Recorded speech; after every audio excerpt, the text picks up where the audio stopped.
Hello viewers, welcome to গ্রামীণ doctor YouTube channel. আপনাকে স্বাগত জানাই। আজ যে গুরুত্বপূর্ণ তথ্য বা ইনফরমেশনটি দিতে চলেছি সেটি হলো অ্যালথ্রোসিন ট্যাবলেট সম্পর্কে আজকে আলোচনা করা হবে। অ্যালথ্রোসিন ট্যাবলেটটি হচ্ছে মাইক্রোলাইট গ্রুপের একটি সচরাচর ব্যবহৃত ট্যাবলেট। তাহলে এই মাইক্রোলাইট গ্রুপের এরিথ্রোমাইসিন, যার কম্পোজিশন অ্যালথ্রোসিন ট্যাবলেটটির কম্পোজিশন হলো এরিথ্রোমাইসিন। এই ট্যাবলেটটির গুণাগুণ বা ব্যবহার বা এই ট্যাবলেটটি খেলে কী কী পার্শ্ব প্রতিক্রিয়া রয়েছে সেই সম্পর্কে আজকে আমি আলোচনা করব।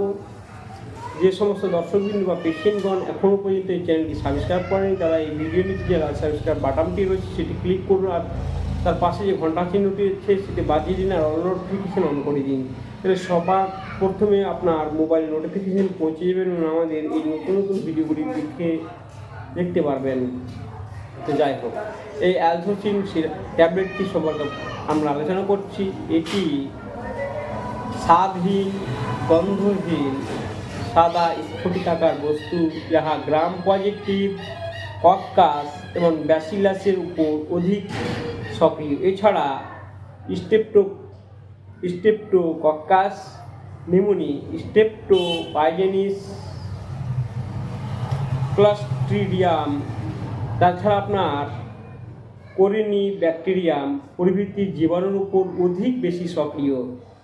তাহলে এই ট্যাবলেটটির ব্যবহার সম্পর্কে আমরা আলোচনা করছি। এই ট্যাবলেটটি ব্রঙ্কাইটিস, নিউমোনিয়া সহ সকল প্রকার শ্বাসযন্ত্রের পীড়া, ফ্যারিঞ্জাইটিস, ল্যারিঞ্জাইটিস, টনসিলাইটিস, সাইনুসাইটিস সহ সকল প্রকার নাক, কান, গলার রোগ, কর্ণের প্রদাহ, কানে পুজ, দাঁতের সকল প্রকার সংক্রমণ, মাড়িতে ফোড়া, শিশুদের হুপিং কাশি, চর্মের সকল প্রকার রোগ যেমন কার্বঙ্কল, ফোড়া, ঘা, ক্ষত, গনোরিয়া, সিফিলিস,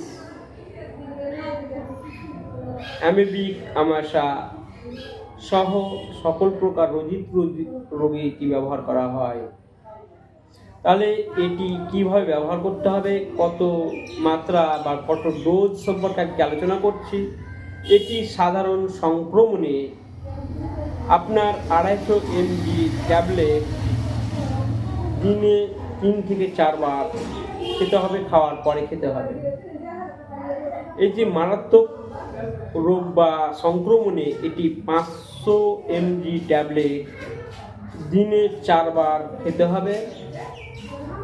এছাড়া গনোরিয়ার মতো রোগে এই অ্যালথ্রোসিন বা যার কম্পোজিশন হচ্ছে এরিথ্রোমাইসিন, এই ট্যাবলেটটি বা এই অ্যান্টিবায়োটিকটি 500 mg মাত্রায় এটি একসাথে 4টি ট্যাবলেট দিনে একবার এটি 7 দিন খেতে হবে।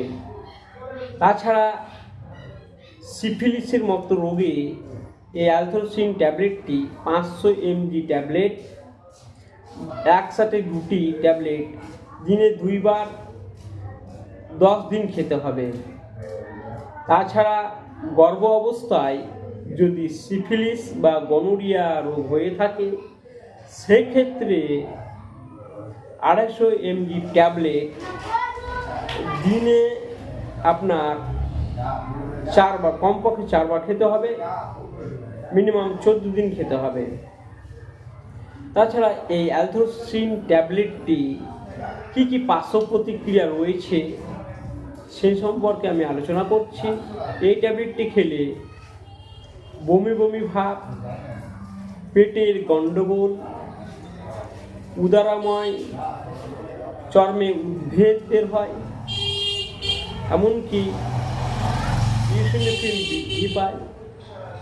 তাছাড়া আপনার যেটা লক্ষ্য করা যায়, লিভারের গণ্ডগোল, এই অ্যালথ্রোসিন ট্যাবলেটটি দীর্ঘদিন খেলে লিভারের গণ্ডগোল দেখা যায়, যেমন SGOT বৃদ্ধি পায়। তাছাড়া আমরা কোন কোন রোগীকে এই সব অ্যালথ্রোসিন বা এরিথ্রোমাইসিন এই ট্যাবলেটটি দেওয়া যাবে না, এর সাবধানতা সম্পর্কে আমরা আলোচনা করছি। এটি হেপাটাইটিস সহ লিভারের বা যকৃতের যে কোনো রোগের ক্ষেত্রে এটি ব্যবহার করা নিষিদ্ধ। তাছাড়া কোলাইটিস রোগের ক্ষেত্রে এটি দেওয়া যায় না। এই ট্যাবলেটটি স্তন দুগ্ধের মাধ্যমে বাইরে নির্গত হয়, এই জন্যে এই অ্যালথ্রোসিন ট্যাবলেট বা এরিথ্রোমাইসিন ট্যাবলেটটি স্তনদানকারী মাতাকে দেওয়া নিষিদ্ধ। বিশেষ প্রয়োজনীয় বা জরুরি প্রয়োজনে এই অ্যালথ্রোসিন ট্যাবলেটটি গর্ভাবস্থায় দিতে হয়। তো যাই হোক, আমি দর্শকবৃন্দদের একটা কথাই বলবো, আপনাদের যদি ভিডিওটি ভালো লাগে তাহলে একটি লাইক করবেন, আর কেমন হয়েছে ভিডিওটি কমেন্ট করে জানাবেন। আর আপনি যদি এই চ্যানেলে নতুন হয়ে থাকেন তাহলে সাবস্ক্রাইব করে আমাদের পাশে থাকুন আর আমাদের উৎসাহ প্রদান করুন। সকলের কাছে একটাই আমার যাই হোক, সকলে ভালো থাকুন, সুস্থ থাকুন।